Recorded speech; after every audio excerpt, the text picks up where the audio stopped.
Yeah, hi guys, Mr. Markwick here again. Today I'm going to run you through a few examples for collecting like terms. Before we do that, I'm actually going to go through what a like term is. And I've got the blue section I've got here is from the key ideas section of your textbook. And we'll run through what a like term is. We have spoken a little bit about what a term is, but a like term is a term, or two terms rather, that have the same variable. We know what that word means. The examples given here are 5x and 7x are like terms. Their variables are x. Okay, so they are like terms. They're considered like terms because they have that same variable. If we look at another pair of terms here, 3a squared b and minus 2a squared b, they're also like terms. Their variables are a squared b, so they have that same variable, which means they are like terms. Now, moving on to the second dot point here, pronumeral part of a term is often written in alphabetical order. Often, but not always. Let's have a look at an example.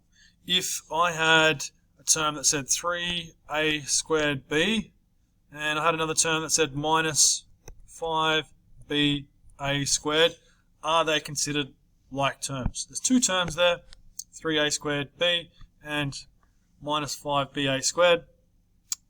Here it's not in alphabetical order. Does that mean it's not a like term? Well, the variables are still the same.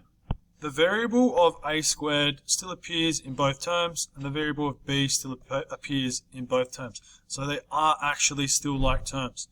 We can collect these like terms, and we'll get to that in a second.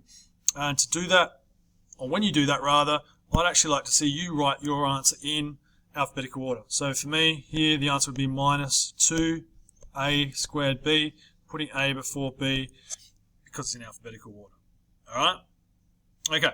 Moving on to the third dot point. Like terms can be collected, added and subtracted, just like I've done here, to form a single term. The example here, 8ab plus 5ab is 13ab. Now, when we were multiplying terms, if I multiplied 5ab by 8ab, a times a is a squared. But when we're collecting like terms, we don't do that. Okay? We simply just bring it across to create one single term.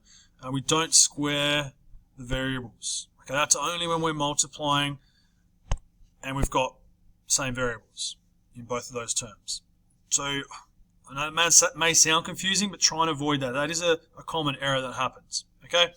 The second example we've got here is, and this is kind of like the example I gave you over here, 4x squared y, take 2yx squared. Again, they're not in alphabetical order, but they are like terms. So it's the 4, take away the 2. Remember, a term includes the sign in front of it, so it's 4 take 2, which is actually 2. And again, when you write your answer, try and put it in alphabetical order. So x squared and then y. Now, unlike terms, this final dot point here, do not have the same pronumeral factors, or they don't have the same variable part in their term. So an example is 5x, x squared, xy, and 4xyz. They're unlike terms. None of those terms are like because they all have something different about their variable factors. The term 5x, it's like with these two terms up here, 5x and 7x, but not with any of these ones. Okay, 5x and x squared, again, they're not like terms, so we can't add them together. Let's actually have a look at some examples here. I'm going to go straight into from the textbook, and then get you working through some as well, which I'll put on day map for you. So example 6, let's start with question A. We've got three terms, 3x plus 4, take 2x. Now out of those three terms, 3x, positive 4, and minus 2x, which ones are like terms? Remember, like terms have the same variable. So 3x and minus 2x are like terms. So what I'm going to do is I'm going to collect them. I'm going to collect them depending on what the sign is in front of their term. So positive 3x, take 2x, gives me 1x. And the constant term, or the other term that's not like, I'll just bring that down as well. So I've simplified this expression from 3 terms to just 2. Now remember, if it's 1x, we can just write that as x and plus 4. Okay? Now let's move on to example 6b. Again, I've got a few more terms now, or one extra term, so whoops, 3x plus 2y plus 4x plus 7y. I have in total 1, 2, 3, 4 terms. 3x, positive 2y, positive 4x, and positive 7y. Now, between those, or in those 4 terms, I've actually got 2 pairs of like terms. So 3x and positive 4x are like terms. They both have the variable x. And positive 2y and positive 7y are also like terms. They both have the variable y. So I'm going to collect these two and these two.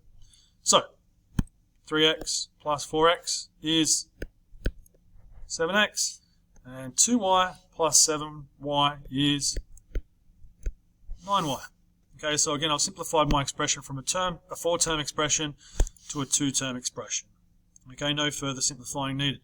The final example I'm going to go through, and I'll just scroll down, so apologies for that, is example C. So 8ab squared, take 9ab, take ab squared plus 3ba.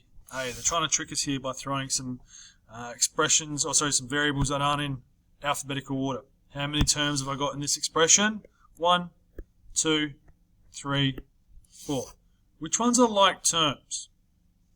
This is a tricky part.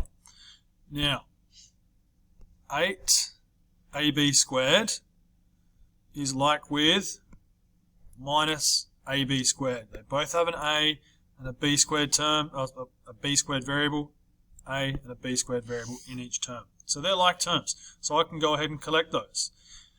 The other 2 terms, minus 9ab and positive 3ba, although the a and the b are in differing orders, they're still similar between those 2 terms. So there's an a term, or an a variable in both terms, and a b variable in both terms. So they are in fact like terms. I can collect those. So let's go ahead and do that.